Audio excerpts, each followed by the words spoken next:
You. आज हम पढ़ने वाले हैं आज की अपनी क्लासेस में ट्रांसक्रिप्शन एंड प्रोकैरियोट्स। कैसे हैं आप सब?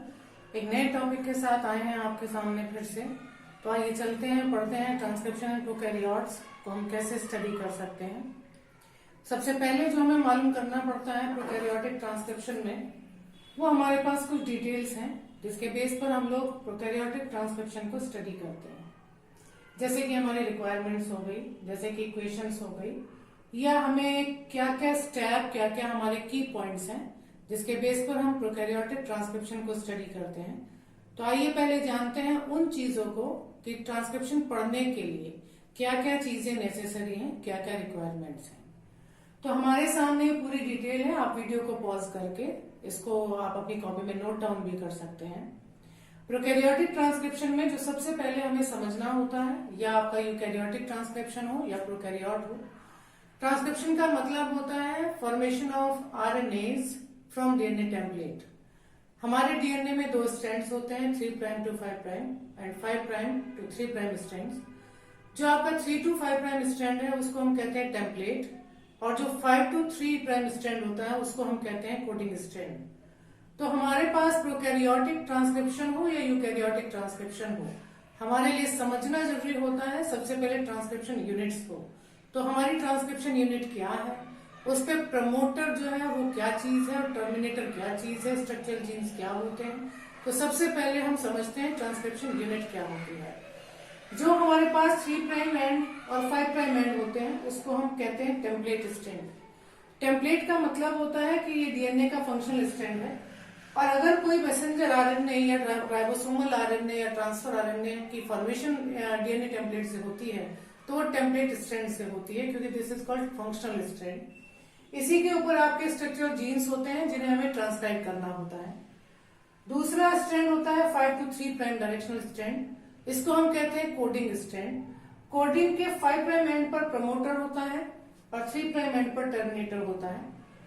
तो यानी कि हम जो आरएनए की फॉर्मेशन कर रहे हैं वो टेम्पलेट से कर रहे हैं, और जो प्रमोटर और टर्मिनेटर है वो आपके 5 प्राइम और 3 प्राइम एंड जो कोडिंग स्ट्रैंड है उसके ऊपर आपके प्लेस्ड होते हैं। तो ये हमारी होती है ट्रांसक्रिप्शन यूनिट। तो हमें याद रखना है कि स्ट्रक्चरल जीन्स हमारे टेम्पलेट स्ट्रैंड पर है जिनसे आरएनए ट्रांसक्राइब होगा, और 5 प्राइम एंड कोडिंग स्ट्रैंड पर आपका प्रमोटर है और 3 प्राइम एंड कोडिंग स्ट्रैंड पर आपका टर्मिनेटर है। तो कोडिंग और टेम्पलेट के अकॉर्डिंग हमें आरएनए सिंथेसिस को सबसे पहले पढ़ना होता है। अब प्रोकैरियोटिक ट्रांसक्रिप्शन है तो इसकी कंडीशन पॉलीसिस्टोनिक कंडीशन होती है। पॉलीसिस्टोनिक and continuous structural genes is found in prokaryotes. इसका मीनिंग है कि एक ही टाइम पर बहुत सारे जीन एक साथ डीएनए सेगमेंट पर ट्रांसक्राइब आपके हो सकते हैं। जैसे हम बैक्टीरिया पढ़ते हैं ई कोलाई, तो there are about 2000 transcriptional unit in E coli. There are about 2000 promoters at this site। ठीक है, उस साइट पर आपके 2000 प्रमोटर काम करेंगे अगर 2000 स्ट्रक्चरल जीन हमारे ट्रांसक्राइब होने हैं। तो पॉलीसिस्टोनिक कंडीशन प्रोकैरियोटिक ट्रांसक्रिप्शन को डिफाइन करती है। एक ही आरएनए पॉलीमरेज इसमें मैसेंजर आरएनए को भी, ट्रांसफर आरएनए को भी और राइबोसोमल आरएनए को भी सेम आरएनए पॉलीमरेज ट्रांसक्राइब कर सकता है। जैसे हम यूकैरियोटिक ट्रांसक्रिप्शन पढ़ते हैं तो उसमें हमें मैसेंजर और आपका ट्रांसफर और राइबोसोमल आरएनए तीनों के लिए अलग अलग आरएनए पॉलीमरेज हमें स्टडी करने पड़ते हैं। RNA polymerase first, RNA polymerase second and RNA polymerase third. लेकिन प्रोकैरियोटिक ट्रांसक्रिप्शन आपका ऐसा है जिसमें DNA dependent RNA polymerase 3 types of RNase को ट्रांसक्राइब करता है। तो एक बात तो हमारी ये हो गई, तो हमें एक ही सेम टाइप का आरएनए पॉलीमरेज इसमें स्टडी करना है। दूसरी चीज़ कि ट्रांसक्रिप्शन यूनिट में जो प्रमोटर होता है वो क्या होता है। टर्मिनेटर तो चेन को टर्मिनेट करने वाले हो गए, प्रमोटर आपकी कौन सी सीक्वेंसेस होती हैं जो कोडिंग स्ट्रैंड के 5 प्राइम एंड पर प्लेस्ड होती हैं। तो प्रमोटर्स आपके कुछ हाईली स्पेसिफिक और कंजर्व न्यूक्लियोटाइड सीक्वेंसेस होती हैं जो प्रोकैरियोटिक साइट पर सिग्मा फैक्टर को रिकॉग्नाइज करती हैं। उसके बाद ट्रांसक्रिप्शन स्टार्ट होता है। तो प्रमोटर कुछ नहीं होता, प्रमोटर भी डीएनए सीक्वेंसेस हैं, कंजर्व न्यूक्लियोटाइड सीक्वेंसेस हैं, स्पेसिफिक सीक्वेंसेस हैं। जितने भी आपके बैक्टीरिया हैं सब में प्रमोटर सेम होता है, इसलिए उनको हम कॉन्सेंसस सीक्वेंसेस कहते हैं, क्योंकि सारी बैक्टीरियल प्रमोटर सेम टाइप के होते हैं, सारे प्रमोटर सीक्वेंसेस सेम टाइप की होती हैं। तो उसको भी पढ़ेंगे आगे। पहले हम पढ़ते हैं इस चीज़ को। ट्रांसक्रिप्शन इन प्रोकैरियोट्स हमें ये बताता है कि पूरे प्रोसेस में हमने करना क्या है। हमारी एक ओवरऑल इक्वेशन होती है, n number of ATP adenosine triphosphate plus GTP guanosine triphosphate cytidine triphosphate uridine triphosphate. तो हमारे पास ये 4 राइबोन्यूक्लियोसाइड ट्राइफॉस्फेट होते हैं। n नंबर का मतलब है प्रोसेस में कितने ऐड होंगे ये नहीं कहा जा सकता, सो n नंबर लिख देते हैं। एक DNA टेम्पलेट स्ट्रैंड चाहिए जिससे आपके जीन ट्रांसक्राइब होंगे।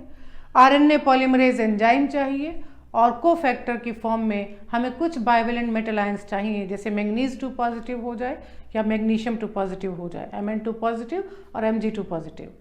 तो हमारी तब जा कर के RNA चेन बनती है, वो ट्रांसफर RNA बने, मैसेंजर बने, राइबोसोमल RNA बने। n number of inorganic pyrophosphate इसमें आपके रिलीज होते हैं इस प्रोसेस में। तो जब भी आपका DNA RNA सिंथेसिस होता है तो पायरोफॉस्फेट रिलीज होती है, हाई एनर्जी बॉन्ड है। हाइड्रोलिसिस होता है पायरोफॉस्फेटेज एंजाइम की फॉर्म में, जो DNA RNA सिंथेसिस को इरिवर्सिबल बनाता है। तो हमारे पास जो रिक्वायरमेंट्स हैं मेनली ट्रांसक्रिप्शन इन प्रोकैरियोट्स में, वो RNA पॉलीमरेज चाहिए, DNA टेम्पलेट चाहिए, 4 राइबोन्यूक्लियोसाइड ट्राइफॉस्फेट्स चाहिए, ATP, CTP, UTP, GTP, bivalent metal ions चाहिए, Mn2 पॉजिटिव और Mg2 positive as a cofactor. इसमें हमें किसी प्राइमर की जरूरत नहीं पड़ती, जैसे DNA रेप्लिकेशन में प्राइमर नीड होती है शॉर्ट न्यूक्लियोटाइड चेन को बनाने के लिए, DNA प्राइमर्स का यूज़ करता है, तो no primer is needed in prokaryotic transcription. तो हमारे पास रिक्वायरमेंट्स में ये सारी चीज़ें हैं जो हमारे प्रोकैरियोटिक ट्रांसक्रिप्शन को प्रोसीड करती हैं। RNA सिंथेसिस हमेशा 5 प्राइम से 3 प्राइम डायरेक्शन में प्रोसीड होता है और DNA के 3 प्राइम एंड पर न्यूक्लियोटाइड्स ऐड होते हैं हमेशा। तो जब भी न्यूक्लियोटाइड ऐड होगा वो 3 प्राइम एंड पे होगा और जो सिंथेसिस हम कंसीडर करेंगे वो 5 प्राइम से 3 प्राइम एंड पर हम लोग कंसीडर करते हैं। तो RNA synthesis proceeds in 5 prime to 3 prime direction and nucleotides are added 3 prime end at a rate of about 40 nucleotide per second at 37 degree C। तो 37 डिग्री C टेम्परेचर पर आपके 3 prime and पर 40 nucleotide पर second के rate के हिसाब से उसमें न्यूक्लियोटाइड आपके ऐड होंगे, जिससे में ट्रांसक्रिप्शन होगा। दूसरी चीज़, DNA पॉलीमरेज का रिएक्शन हो या RNA पॉलीमरेज का रिएक्शन, पायरोफॉस्फेट का प्रोड्यूस होना जरूरी है। पायरोफॉस्फेट इसमें प्रोड्यूस होती है आपकी inorganic pyrophosphate. Pyrophosphate contains high energy bond and undergoes hydrolysis by enzyme pyrophosphatase and release energy। तो ये प्रोसेस आपके हर तरह के DNA पॉलीमरेज या RNA पॉलीमरेज के रिएक्शन के समय पर होता है, जो हम ट्रांसक्रिप्शन के बीच में नहीं लिखते, क्योंकि ट्रांसक्रिप्शन में हम 3 स्टेप्स लिखते हैं, इनिशिएशन, इलोंगेशन, टर्मिनेशन। लेकिन ये भी अपने आप में इस प्रोसेस का एक बहुत इंपॉर्टेंट पार्ट है।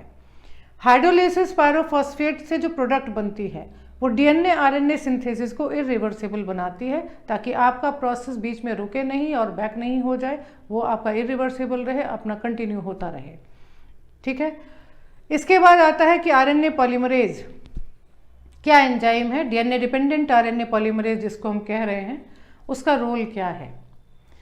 ज़्यादातर बैक्टीरियल सेल्स जो आपकी होती हैं उसमें RNA पॉलीमरेज के पास 5 टाइप्स की पॉलीपेप्टाइड चेन होती हैं। 5 टाइप्स की पॉलीपेप्टाइड चेन, अमीनो एसिड बोलते हैं पॉलीपेप्टाइड। तो 5 तरह की पॉलीपेप्टाइड चेन्स होती हैं बैक्टीरियल RNA पॉलीमरेज के पास। अब वो चेन क्या क्या हैं, उनको हम कहते हैं alpha chain, beta dash, omega and sigma. तो 5 सब यूनिट्स की पॉलीपेप्टाइड चेन आपके RNA पॉलीमरेज के पास होती हैं। इसमें अल्फा, बीटा डैश, ओमेगा, इनकी कैटालिटिक एक्टिविटी होती है, प्रोसेस को एनहांस करने के काम आती हैं। जो सिग्मा फैक्टर है, सिग्मा के पास कोई कैटालिटिक एक्टिविटी नहीं होती, ये केवल कोर एंजाइम्स को हेल्प करता है to recognise the start of genes की ट्रांसक्रिप्शन किस पोजीशन से स्टार्ट होने वाला है, केवल उसको इंडिकेट करता है, बाकी कोई कैटालिटिक एक्टिविटी नहीं देता। 5 पॉलीपेप्टाइड चेन के अकॉर्डिंग हम RNA पॉलीमरेज को 2 पार्ट्स में डिवाइड करते हैं। एक आपका कोर एंजाइम होता है और एक आपका होलो एंजाइम होता है। तो समझते हैं कोर एंजाइम क्या होता है। कोर एंजाइम के पास भी आपकी 5 सब यूनिट्स होती हैं, पॉलीपेप्टाइड चेन की 5 सब यूनिट्स होती हैं, जिसको हम कहते हैं alpha 2, beta dash and omega. हम इस तरह आपके सामने आपको 4 दिख रही हैं, लेकिन 2 चेन अल्फा की हैं। तो 2 तो अल्फा की चेन हो गई, बीटा हो गया, बीटा डैश हो गया, ओमेगा हो गया, तो 2 3 4 5, तो 5 चेन हैं। तो इसके पास भी कोर एंजाइम के पास 5 चेन्स होती हैं alpha two beta, beta dash, omega की, जो आरएनए सिंथेसिस को कैटेलाइज करती हैं। तो आरएनए सिंथेसिस कैटेलाइज करने के लिए कोर एंजाइम होना जरूरी है। अब होलो एंजाइम क्या होता है? जब इन 5 सब यूनिट चेन्स के साथ alpha two beta, beta dash, omega sigma factor आके जुड़ जाता है, 5 चेन ये और छठी सब यूनिट सिग्मा फैक्टर, तो होलो एंजाइम 6 सब यूनिट कॉम्प्लेक्स बन जाता है। इसको सिर्फ 6 सब यूनिट कॉम्प्लेक्स कहते हैं। तो कोर एंजाइम के पास तो 5 चेन है, 2 अल्फा की, 1 बीटा की, 1 बीटा डैश की, ओमेगा की, तो ये 5 चेन हो गई आपकी। जब इन 5 चेन्स के साथ छठी चेन जुड़ जाती है सिग्मा फैक्टर, तो ये 6 सब यूनिट कॉम्प्लेक्स बन जाता है, और 6 सब यूनिट कॉम्प्लेक्स बनते ही हम इसको होलो एंजाइम कहते हैं। And only holo enzyme can begin transcription. Core enzyme transcription को स्टार्ट नहीं कर सकता, केवल होलो एंजाइम ही ट्रांसक्रिप्शन को स्टार्ट कर सकता है, क्योंकि सिग्मा फैक्टर ही प्रमोटर को रिकॉग्नाइज करेगा। जो प्रमोटर चेन है वो स्पेसिफिक न्यूक्लियोटाइड सीक्वेंसेस है, वही सिग्मा फैक्टर ही उस प्रमोटर को रिकॉग्नाइज करेगा। इसलिए इस कोर एंजाइम के साथ सिग्मा फैक्टर का जुड़ना बहुत जरूरी है। जब ये 6 सब यूनिट कॉम्प्लेक्स बन जाएगा तब हम इसको होलो एंजाइम कहेंगे, और आरएनए पॉलीमरेज होलो एंजाइम की फॉर्म में ही ट्रांसक्रिप्शन को स्टार्ट कर सकता है। तो ये हमारे पास होती है मेन रिक्वायरमेंट ट्रांसक्रिप्शन की, जिसके बिना हम ट्रांसक्रिप्शन को स्टार्ट नहीं कर सकते। तो ट्रांसक्रिप्शन जब आपका स्टडी किया जाता है तो 3 स्टेप में हम उसको पढ़ते हैं, इनिशिएशन, एलोंगेशन और टर्मिनेशन। जो हमारे पास ट्रांसक्रिप्शन यूनिट होती है उसमें प्रमोटर भी आपके स्पेसिफिक होते हैं, बैक्टीरियल प्रमोटर्स। तो आइए पढ़ते हैं नेक्स्ट डायग्राम में कि हमारे पास कौन कौन से प्रमोटर होते हैं, किस तरह का प्रमोटर सीक्वेंस होता है, और टर्मिनेटर क्या होते हैं, एलोंगेशन कैसे होती है। तो हम 3 स्टेप में इसको पढ़ेंगे, इनिशिएशन, एलोंगेशन एंड टर्मिनेशन।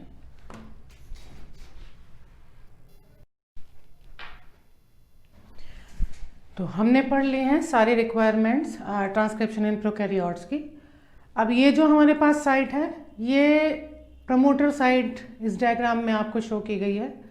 इसमें एक स्पेसिफिक सीक्वेंस लिखी है TTGACA, जिसके ऊपर लिखा है -35 सीक्वेंस। यहाँ पर लिखा है TATAAT यानी टाटा बॉक्स -10 सीक्वेंस। तो ये पूरे प्रमोटर रीजन पे एक जगह -35 सीक्वेंस लिखा गया है, दूसरी जगह -10 सीक्वेंस लिखा गया है। बीच में सेकंड से 18 बेस पेयर्स का डिस्टेंस है, दोनों बेस पेयर के बीच में, दोनों सीक्वेंसेस के बीच में। लास्ट में यहाँ पर आपको +1 साइट दिखाई गई है, जिसके ऊपर लिखा है ट्रांसक्रिप्शन स्टार्ट साइट। तो ये हमारे पास एक प्रमोटर बना हुआ है यहाँ पर, जिससे हम 3 प्रोसेस पढ़ते हैं, इनिशिएशन, एलोंगेशन और टर्मिनेशन। आरएनए पॉलीमरेज को सिग्मा फैक्टर से बाइंड होना है और प्रमोटर को रिकॉग्नाइज करना है। प्रमोटर में 2 स्पेसिफिक सीक्वेंसेस हैं। TTGACA का जो सीक्वेंस है, 2 फीचर्स हैं बैक्टीरियल प्रमोटर के। तो यहाँ पर 35 सीक्वेंसेस होती हैं, क्योंकि ये साइट ट्रांसक्रिप्शन स्टार्ट साइट से पहले पड़ती है, इसलिए माइनस लगा हुआ होता है इसके आगे, -35 और -10। ट्रांसक्रिप्शन जहाँ से स्टार्ट होता है वहाँ से हम इसको पॉजिटिव साइन शो करते हैं। तो यहाँ पर आपकी -35 सीक्वेंस की एक प्रमोटर फीचर है 5 प्राइम एंड पर TTGACA, और वो है आपकी TATA box, also called Pribnow box. तो 5 प्राइम एंड के कोडिंग स्टैंड पर प्रमोटर और 3 प्राइम एंड पर टर्मिनेटर होता है, ये हम थ्योरी में पढ़ रहे हैं। और टेम्पलेट स्टैंड फंक्शनल स्टैंड है, इस स्टैंड से आपका मैसेंजर आरएनए या राइबोसोमल या ट्रांसफर आरएनए ट्रांसक्राइब होना है। अब हम 3 प्रोसेस को कैसे पढ़ते हैं कि initiation, elongation, termination, 3 process prokaryotic transcription में कैसे होते हैं। तो सबसे पहले जो इनिशिएशन पढ़ा जाता है, अभी हमने थोड़ी देर पहले ये बात पढ़ी है कि क्या होता है कोर एंजाइम और क्या होता है आपका होलो एंजाइम, और हमने कहा है कि only holo enzyme can begin transcription. तो इनिशिएशन में हम इसको अच्छी तरह से स्टडी कर सकते हैं। RNA polymerase with sigma factor holo enzyme बन जाता है। तो RNA polymerase with sigma factor binds to the promoter and forms a transcription initiation complex and transcription process begins। तो यानी सिग्मा फैक्टर जब आरएनए पॉलीमरेज के साथ बाइंड हो गया है, उसने एक होलो एंजाइम बन गया है आरएनए पॉलीमरेज। तो होलो एंजाइम बनने के बाद सबसे पहले -35 सीक्वेंस को और -10 सीक्वेंस को रिकॉग्नाइज करता है, उसके बाद ट्रांसक्रिप्शन को आगे स्टार्ट करता है। तो प्रोकैरियोटिक ट्रांसक्रिप्शन में -10 और -35 सीक्वेंसेस स्पेसिफिक न्यूक्लियोटाइड सीक्वेंसेस हैं, प्रमोटर्स हैं। ऑलमोस्ट आपके सभी बैक्टीरियल सेल्स में सेम प्रमोटर प्रेजेंट होता है, तो इसलिए हम इसको कॉन्सेंसस सीक्वेंसेस भी कहते हैं। तो ट्रांसक्रिप्शन में इनिशिएशन हमारा तब होगा जब आरएनए पॉलीमरेज सिग्मा फैक्टर के साथ प्रमोटर के साथ बाइंड हो जाएगा और ट्रांसक्रिप्शन इनिशिएशन कॉम्प्लेक्स बनाएगा एंड ट्रांसक्रिप्शन प्रोसेस बिगिंस। इतना हमें इनिशिएशन में लिखना होता है। दूसरी चीज़ आती है हमारी इलोंगेशन। इलोंगेशन का मतलब है चेन को इलोंगेट करना, यानी आरएनए चेन का फॉर्मेशन स्टार्ट हो गया है, आरएनए चेन इलोंगेट होगी। After initiation RNA polymerase loses the sigma factor, now it becomes core enzyme. तो कोर एंजाइम इलोंगेशन एंजाइम है आरएनए पॉलीमरेज। तो आरएनए पॉलीमरेज सिग्मा फैक्टर को लूज करेगा, कोर एंजाइम बन जाएगा और डीएनए को इस तरह अनवाइंड करेगा, इसमें एक ट्रांसक्रिप्शन बबल बनाएगा। तो RNA polymerase unwinds the DNA without the help of helicases. Helicases की हेल्प के बिना ही इसको ओपन कॉम्प्लेक्स में चेंज करेगा, इसको कहते हैं ट्रांसक्रिप्शन बबल। इस कंडीशन में जो हम -10 साइट अब स्टडी कर रहे थे, तो -10 site is rich in adenine thymine, so it makes easier to break hydrogen bonds. तो यहाँ पर हाइड्रोजन बॉन्ड्स को तोड़ना बहुत आसान हो जाता है। तो आपका जहाँ से ट्रांसक्रिप्शन सबसे पहले स्टार्ट होता है वो हमारी +1 साइट होती है। तो +1 साइट का मतलब है इनिशिएशन हो चुका है और ट्रांसक्रिप्शन स्टार्ट हो चुका है। उसके बाद हमारी चेन इलोंगेट हो रही है। तो इलोंगेट करने के लिए आरएनए पॉलीमरेज को सिग्मा फैक्टर को लूज करना होगा, क्योंकि सिग्मा फैक्टर का जो काम था वो खत्म हो गया है, वो कंप्लीट हो गया है। अब आरएनए पॉलीमरेज को चेन इलोंगेट करनी है। तो आरएनए पॉलीमरेज एंजाइम डीएनए को अनवाइंड करेगा इस तरह से और बिना हेलिकेज एंजाइम की हेल्प से इसको अनवाइंड करेगा। Unwinding of DNA this region is called open complex and transcription bubble is formed. जैसे डीएनए रेप्लिकेशन में रेप्लिकेशन बबल बनती है, इसी तरह ट्रांसक्रिप्शन में ट्रांसक्रिप्शन बबल बनती है। तो आरएनए पॉलीमरेज अनवाइंडिंग करेगा, ओपन कॉम्प्लेक्स बनाएगा, ट्रांसक्रिप्शन बबल बन जाएगी। आरएनए पॉलीमरेज धीरे धीरे धीरे धीरे डीएनए के ऊपर मूव करेगा। जैसे जैसे आगे मूव करेगा, पीछे आपका डीएनए आरएनए हाइब्रिड, जिसे हम मैसेंजर आरएनए कह रहे हैं, तो डीएनए आरएनए हाइब्रिड आपका बनना शुरू हो जाएगा। आरएनए पॉलीमरेज आगे मूव करता जाएगा, DNA RNA hybrid that is messenger RNA आपका बनता जाएगा और डीएनए पीछे से अपनी आइडेंटिकल फॉर्म को रिज्यूम करता जाएगा, जो उसके ओरिजिनल फॉर्म है उसको रिज्यूम करता जाएगा। इसको हम कहते हैं इलोंगेशन।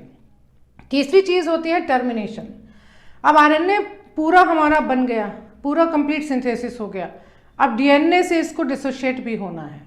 तो आरएनए को डीएनए से डिसोशिएट होने के लिए सबसे पहले टर्मिनेशन में आरएनए पॉलीमरेज को डीएनए टेम्पलेट से डिसोशिएट होना होगा।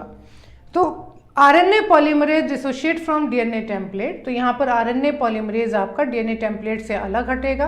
तो ये जो हमारा आरएनए पॉलीमरेज है ये यहाँ से अलग हट जाएगा, इसमें से निकल जाएगा, डिसोशिएट हो जाएगा। डिसोशिएट जिस समय आरएनए पॉलीमरेज होगा तो यहाँ पर कुछ टर्मिनेटिंग डीएनए सीक्वेंसेस होंगी जो उसको चेन को टर्मिनेट करेंगी। They creates a hairpin loop structure also called stem structure. तो यहाँ पर एक हेयरपिन लूप स्ट्रक्चर बनाएंगी और हेयरपिन लूप स्ट्रक्चर बनने के बाद सिग्नल हो जाएगा द स्टॉप ट्रांसक्रिप्शन। तो ट्रांसक्रिप्शन स्टॉप करने का सिग्नल मिल जाता है। तो आरएनए पॉलीमरेज डीएनए टेम्पलेट से डिसोशिएट हुआ, टर्मिनेटिंग डीएनए सीक्वेंसेस ने हेयरपिन लूप स्ट्रक्चर बनाई and signals the stop transcription. तो ट्रांसक्रिप्शन के लिए हमें 2 काइंड चाहिए टर्मिनेटर्स के, तो there are 2 kind of terminator for the process of termination. 2 kind जो टर्मिनेटर के हमें चाहिए, उसमें हमारे पास जो मेन होता है वो होता है रो फैक्टर। तो टर्मिनेशन में हमारे जो स्टॉप कोडोन्स होते हैं, तो आपके रो इंडिपेंडेंट टर्मिनेटर्स होते हैं जिन्हें हम इंट्रिंसिक फैक्टर्स कहते हैं, और रो डिपेंडेंट आपके टर्मिनेटर्स होते हैं जो रो फैक्टर के ऊपर डिपेंड करते हैं चेन को टर्मिनेट करने के लिए। यहाँ पर आपका जो इंट्रिंसिक और रो इंडिपेंडेंट टर्मिनेशन है वो हम समझते हैं कि वो क्या होता है। सबसे पहले रो फैक्टर को समझते हैं। रो फैक्टर क्या है? एक रिंग शेप्ड प्रोटीन है within 6 identical subunits binds to single stranded RNA.